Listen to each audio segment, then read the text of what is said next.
Welcome to the Joy Lab podcast, where we help you uncover and foster your most joyful self.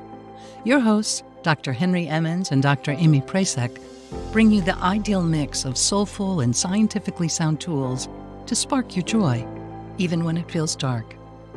When you're ready to experiment with more joy, combine this podcast with the full Joy Lab program over at joylab.coach. Hello, I'm Henry Emmons, and welcome to Joy Lab. And I'm Amy Prasek. So here at Joy Lab, we infuse science with soul to help you build your resilience and uncover your joy. And today we are talking about the mental health benefits of dad jokes. You must be thinking, surely you can't be serious. Well, I am, and please don't call me Shirley. Hey-oh. Oh, that's a good start. I heard that on Airplane, was a movie from the 80s. Leslie Nielsen. I think it's a dad joke. All right. So yeah, we are serious. So I'm going to start by reading a fantastic article from a humor researcher, Marc Hye-Knudsen. This was on the British Psychological Society's journal or website. So he wrote about the pedagogical or teaching value of dad jokes. Here it is. By teasingly striking at their children's egos and emotions without teetering over into bullying, fathers build their children's resilience and train them to withstand minor attacks and bouts of negative emotion without getting worked up or acting out, teaching them impulse control and emotional regulation. In light of this, it is worth considering dad jokes as a pedagogical tool that may serve a beneficial function for the very children who roll their eyes at them.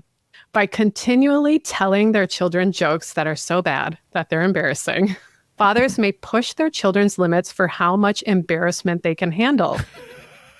This is brilliant. He continues. They show their children that embarrassment isn't fatal. I love that. Sorry, continuing. I'm adding pieces here. For a child who is approaching or has entered adolescence, which appears to be a sensitive period for sociocultural processing, this is an immensely valuable lesson. In this sense, dad jokes may have a positive pedagogical effect, toughening up the kids who are begrudgingly exposed to them. I will link to the full article in the show notes. It is really fantastic. I encourage everybody to read it. And I think there is some truth here, a lot of truth here. I think there are, this is a weird statement that I never thought I'd make. I think there are some real, tangible impacts, value to dad jokes when it comes to mental health for our kids. Wow. Every dad is like, I told you so. Oh my gosh. Wow. That researcher is very good at positive spin. Yeah. It makes it seem like dads who tell bad puns are actually very clever tricksters. They planned this all along. It's just a way to help their kids grow to become more resilient adults. Brilliant dads. I think it might be giving us too much credit, but I like it.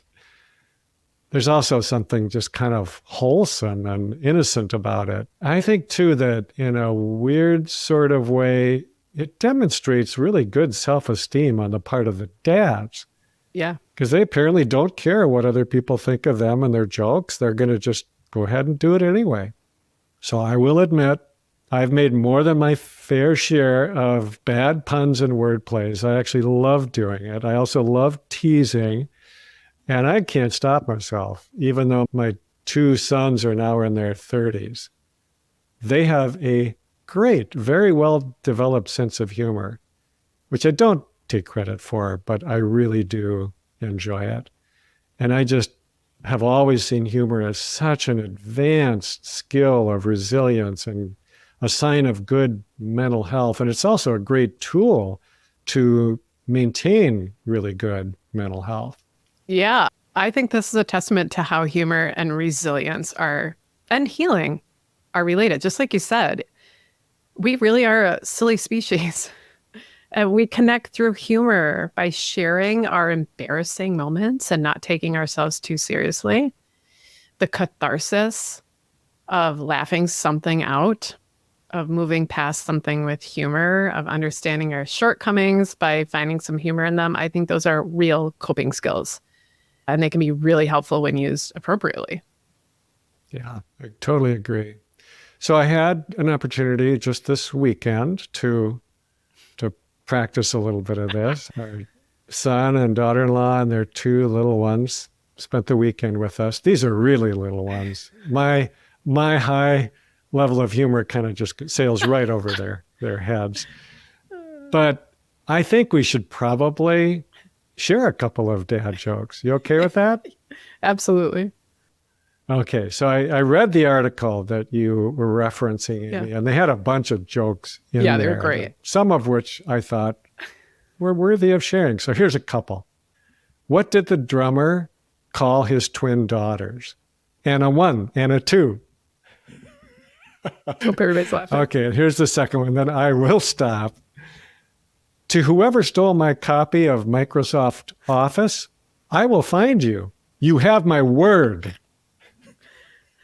Those of you who schedule sessions with Henry, he just tells puns and dad jokes the entire time. That's your philosophy of psychiatry, right? I love it. You could do worse. Right. Lord. I feel more resilient already after those jokes. Thank you, Henry. Welcome. And your self-esteem is shining. Oh. That was actually That's true. in the article. That was another note. Self-esteem. It's sort of, you're able to tell those terrible jokes and just like get the eye rolls and whatever else without shifting or holding your resilience. So I challenge everyone listening today. Here is your mental health, as we do in the community, simple joy challenge. We can all do it. Look up a terrible, cheesy dad joke and tell it to somebody today. And tell it to somebody today who you wouldn't necessarily tell a terrible joke to. Like, catch them off guard. I hope you can all laugh a bit more today. It really is good for our mental health. We should do actually an episode on humor and laughter, because there is so much research to support mental health on how powerful laughter is and humor. To close, I want to share some wisdom from 2 of my favorite thinkers and creatives, Lily Tomlin and Jane Wagner. They wrote, "Instead of working for the survival of the fittest, we should be working for the survival of the wittiest. Then we can all die laughing." Thank you for listening to the Joy Lab podcast. If you enjoyed today's show, visit joylab.coach to learn more about the full Joy Lab program. Be sure to rate and review us wherever you listen to your favorite podcasts. Please remember that this content is for informational and educational purposes only. It is not intended to provide medical advice and is not a replacement for advice and treatment from a medical professional. Please consult your doctor or other qualified health professional before beginning any diet change, supplement, or lifestyle program. Please see our terms for more information.